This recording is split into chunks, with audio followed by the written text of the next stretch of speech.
E o Mais Saúde está no ar, trazendo para você dicas e informações sobre alimentação. E o tema de hoje é um assunto bastante procurado pelas pessoas. E para falar com a gente sobre isso, eu estou aqui com a nossa convidada e parceira, a nutricionista Camila Galdino. Camila, mais uma vez, obrigada aqui pela sua presença. Olá, Natália, é um prazer. Olá, pessoal de casa.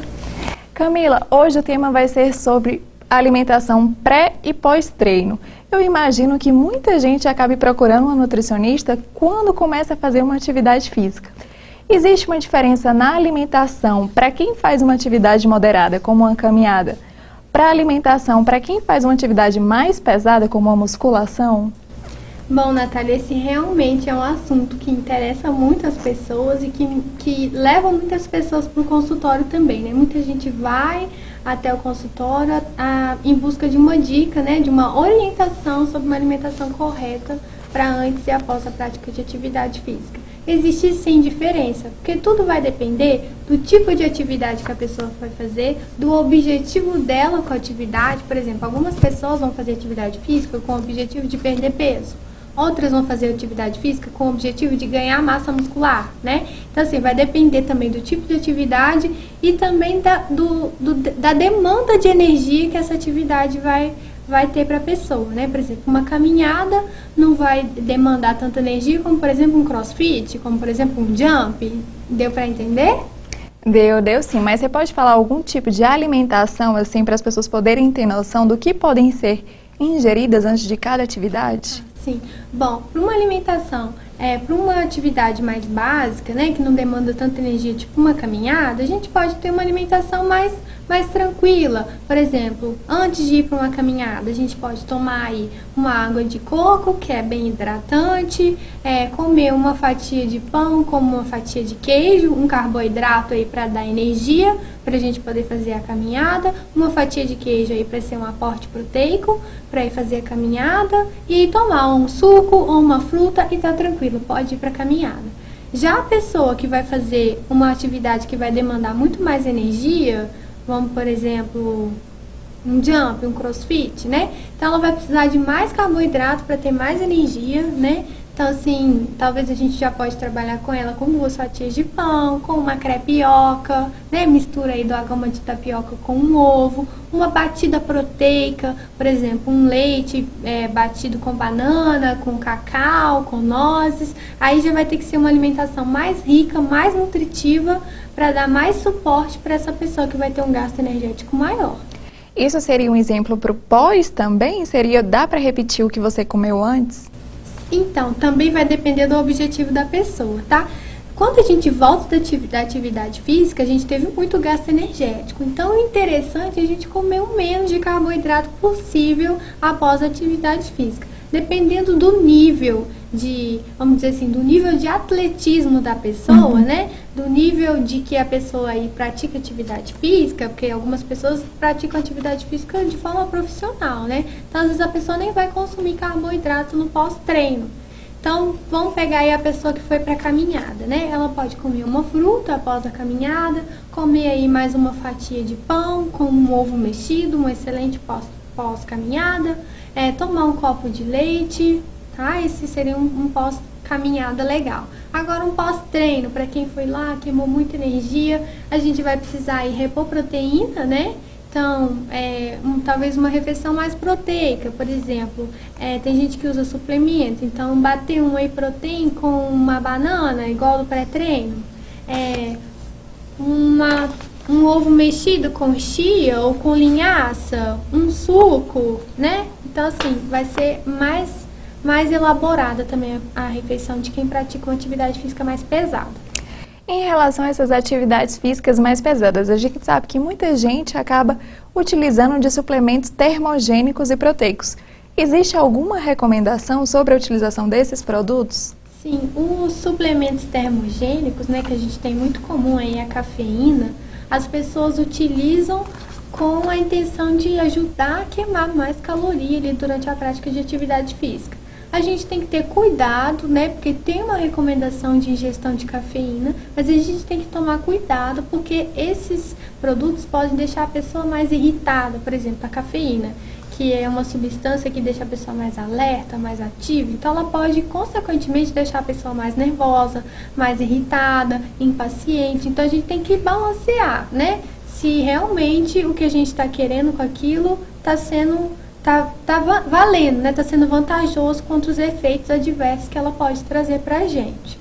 Já o suplemento proteico, o indicado é para quem não consegue suprir a necessidade proteica através de uma alimentação. Então, por exemplo, uma pessoa que faz caminhada vai precisar de um suplemento proteico? Não, porque a gente vai ter uma alimentação mais básica de pré e pós-treino. Mas uma pessoa que já treina mais, por exemplo, às vezes treina diariamente, faz uma musculação pesada diariamente, talvez a gente não vai conseguir na alimentação dela suprir a quantidade proteica e aí a gente entra assim com um suplemento proteico.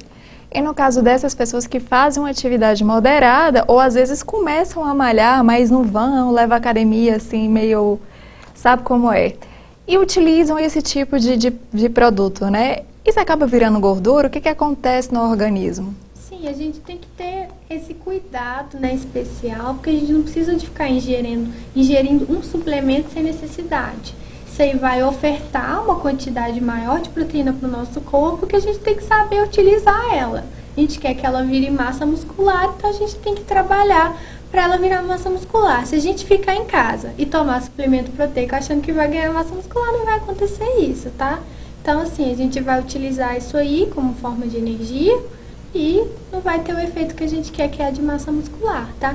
E é importante ressaltar também, Natália, que isso vem aí talvez para substituir uma refeição. Então, assim, não é interessante a gente ficar deixando de comer um alimento de verdade para comer um suplemento. Então, deixar o suplemento realmente para quem precisa, para quem tem indicação do nutricionista para utilizar esse suplemento, tá? Como eu falei para vocês, esse é um assunto bastante curioso para as pessoas, né? Por isso, eu separei aqui algumas perguntas frequentes das pessoas aqui próximas a gente. Vou ler aqui para você, então. Comecei a academia agora e meu instrutor me disse que por não comer carne, ovos e nem leite, eu não vou ganhar massa muscular. Isso é verdade? Não, não é verdade, porque a gente não tem proteína só nos produtos de origem animal, a gente tem a proteína vegetal também, né? Então, por exemplo, a gente pode utilizar aí um leite de vegetais, tá? A gente pode usar, nesse caso, talvez como a pessoa já tem uma ingestão proteica reduzida, para um pré-treino, para um pós-treino, a gente pode utilizar um suplemento de proteína vegetal, tá? Um suplemento de proteína de arroz, de proteína de ervilha, tá?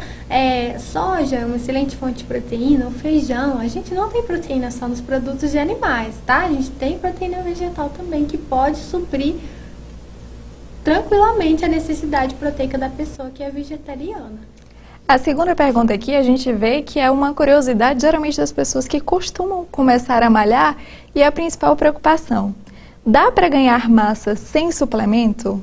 Sim, dá para ganhar massa sem suplemento, porque com a alimentação rica em proteína, a gente já vai conseguir ganhar massa muscular. Basta ter uma alimentação adequada o dia inteiro e um pré pós-treino também adequado. Vou passar agora então para a terceira pergunta. Quais são as melhores fontes de proteína? Bom, as melhores fontes de proteína a gente tem da carne, do leite, a proteína do ovo também é uma excelente fonte de proteína, a proteína do arroz, a proteína do ervilha também é muito utilizada aí pelos praticantes de atividade física. E aí a gente entra agora em outra questão, outra pergunta que vai englobar aqui uma questão para quem é vegetariano, né? Como é que faz? Essa pessoa, ela perguntou, faço minha suplementação com whey protein, quais os melhores substitutos veganos? Só para explicar aqui para o nosso telespectador, o vegano é mais que um estilo de vida, né? São aquelas pessoas que não ingerem carne, mas além de não ingerir produtos animais, elas também não usam produtos animais. Então, como eles vão fazer, né, na alimentação dele para adquirir fontes proteicas? A gente vai usar a proteína vegetal, né? Que a gente até chama de proteína de alto valor biológico. Então, uma alimentação rica em brócolis, espinafre, couve-flor, são os principais vegetais fontes de proteína na nossa alimentação. Uma alimentação de vegetais, por exemplo, castanhas, amêndoas também são fontes de proteína, chia, linhaça, gergelim também são opções. A proteína do arroz, a proteína da ervilha, a proteína da soja, são todos produtos aí bastante utilizados por vegetarianos com a orientação adequada para suprir a necessidade proteica diária. A próxima pergunta, a gente entra nessa preocupação que parece que toda vez que alguém quer fazer uma atividade física, o primeiro passo é querer tomar uma suplementação. E a pergunta é, quando devo tomar BCAA? Bom, Natália, o BCAA, eles são aminoácidos, tá? Os aminoácidos é a base da formação da proteína. Proteínas são feitas por aminoácidos, então é justamente aí para ajudar na reconstrução muscular e no ganho de massa muscular.